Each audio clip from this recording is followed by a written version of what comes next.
Hi, welcome to this lesson on analytical geometry, circles part 1. Let's have a look at question 2.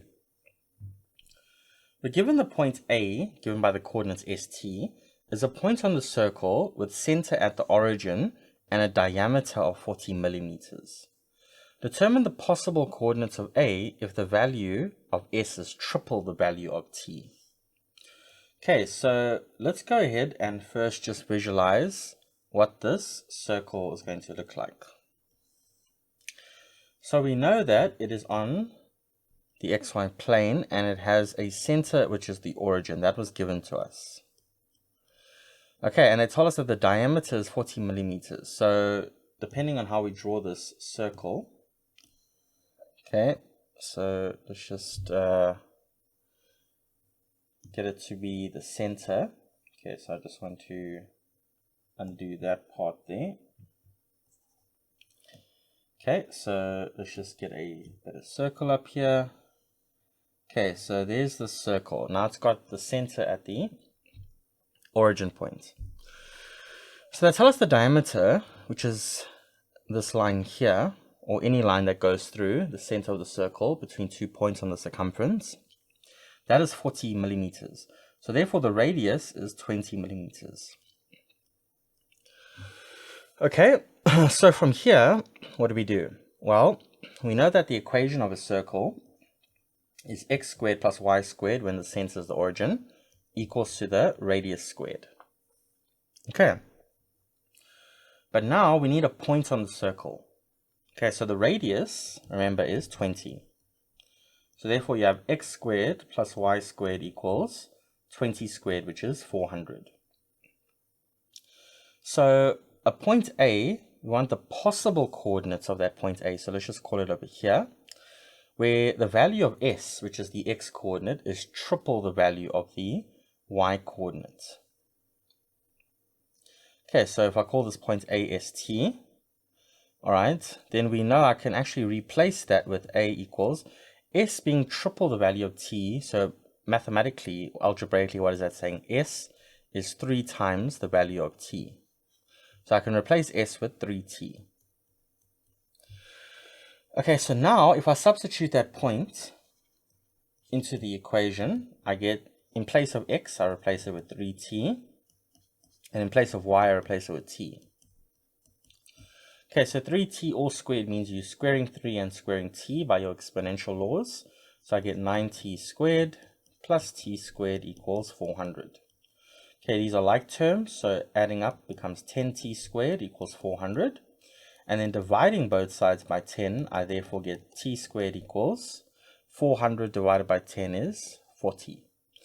So to find the value of t, I can take the square roots, but now algebraically, it is plus or minus the square root of 40. Okay, I can replace that 40 with 4 times 10, so that becomes plus or minus 2 roots 10. So will both these values make sense? Well, if I put positive 2 roots 10, then s being triple the value of t means I multiply t by 3 and I get 6 root 10. So one possible coordinate is 2 root 10, comma 6 root 10. Okay? And again, does that make sense? Because that point is, this x value and y value are both positive numbers. And you can see it's in the first quadrant. So again, that point makes sense. Okay. Just noting now that I'm looking at it, right, we've worked out the value of t, right, and s. S and t were the x and y coordinates, so I've just written those the other way around. Okay. So just make sure that you keep track of what you write. So s, which is 3 times t, that is 6 root 10, and t was 2 root 10. Okay. But again, these are both positive numbers, so it's in the right quadrant. However, if I took t to be negative 2 root 10, then s would be triple that, so it'll be negative 6 root 10. So again, another possible point could be a over here, which is given by s. This is negative 6 root 10 and negative 2 root 10. And again, these are both negative numbers, so they both belong in the third quadrant. Okay, and essentially this is a mirror image. It's symmetrical about the origin to that point. That's the nice symmetry properties of circles. Okay, so that is the solution if S is triple the value of t. What happens if S is now half the value of t? So algebraically that means S is equal to half of t. So the point A that we are looking for, ST, could be written as A half t and t. So again, using the same logic by this circle over here, we substitute that point into the equation. So in place of x, you're putting a half t and squaring. In place of y, you're putting t and squaring, and the radius was 20, so 20 squared was 400 millimeters. So if I square here, I'm going to get 1/4 t squared plus t squared equals 400. So 1/4 t squared plus 1 t squared, that gives you 5/4 t squared, right? So you find an LCD, this t squared is the same thing as saying 4t squared over 4. Then you can add the fractions together because the denominators are the same. And you get 400 here. Then if I cross multiply both sides by 4, I'm going to get 4 times 400. And then if I divide both sides by 5, I'm going to get 4 times 400 divided by 5. Okay, so what's that going to give you? 4 times 400, that's going to be 1,600. And that's going to be dividing into 5. Okay, so how many times can 5 go into 16? It can go 3 times, right, with a remainder of 1. And then 5 can go into 120 times.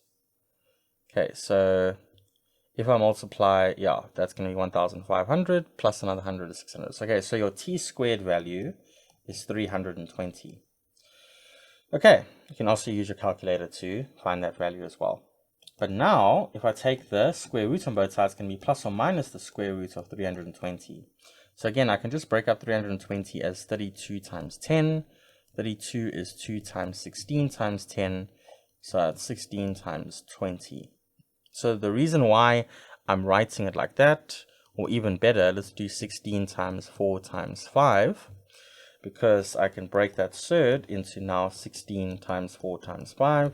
And that's going to give you plus or minus the square root of 16 times the square root of 4 times the square root of 5, right? Because everything is multiplication. So I can break it up like that. So it's going to be plus or minus, that's going to give you 4, that's going to give you 2, so it's going to be 8 over here. Okay, and that's going to be plus or minus 8 root 5. Alright, so that's the value of t. So therefore, the possible values for A is when t is positive 8 root 5, then a half of that will be 4 root 5. Okay, and then again, this will be in the first quadrant when you draw the circle, right? That point is here in the first quadrant. And then similarly, A could also be when it is negative 8 root 5, then it's going to be negative 4 root 5. Okay, and then this will be in the third quadrant, and it will be exactly the mirror image about the origin point. Okay, so that is how we would do this type of question. Again, here we're substituting the points into the equation of the circle and keeping track of our algebra and calculations. We therefore get these various values for S and T. All right, I'll see you in the next one.